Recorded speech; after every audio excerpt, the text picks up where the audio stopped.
ថាប្រយោជន៍ដល់បងប្អូនជាកសិករយើងខ្ញុំបានដើ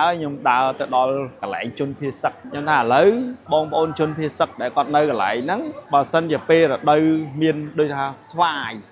អញ្ចឹងជនភៀសសឹកអាចចូលរួមទៅដើរប្រមូលស្វាយហ្នឹងដើម្បីយកអាហ្នឹងប្រមូលមកលក់មកផ្សារជីកម៉ុងយើងឥឡូវដោយសារយើងទាំងអស់គ្នាបើសិនជាយើងទាំងអស់គ្នាមានរបស់ហ្នឹងអត់ដឹងយកទៅផ្សព្វផ្សាយណាមិនដឹងធ្វើម៉េចអញ្ចឹងកន្លែងផ្សារជីកម៉ុងជាប្រភពមួយគឺគ្រប់គ្រងខ្លាំងណាស់គឺលើកស្ទួយវិស័យកសិកម្មយើងឲ្យតែមានអញ្ចឹងបានយើងទៅទិញអង្គពីគ្រួសារវិរៈកងទ័ពឬមួយបងប្អូនកសិករយើងដែលធ្វើហ្នឹងគឺដើម្បីយកមកលក់ផ្សារជីបម៉ងក៏ពិតចំណេញវាអត់ចំណេញប៉ុន្តែជាការ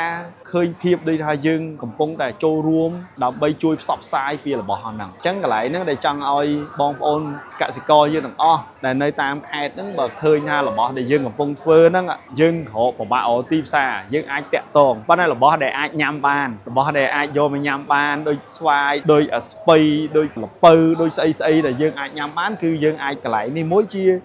គេហៅដូចជា gateway ជាផ្លូវមួយដែលជួយសម្រួលអញ្ចឹងអាហ្នឹង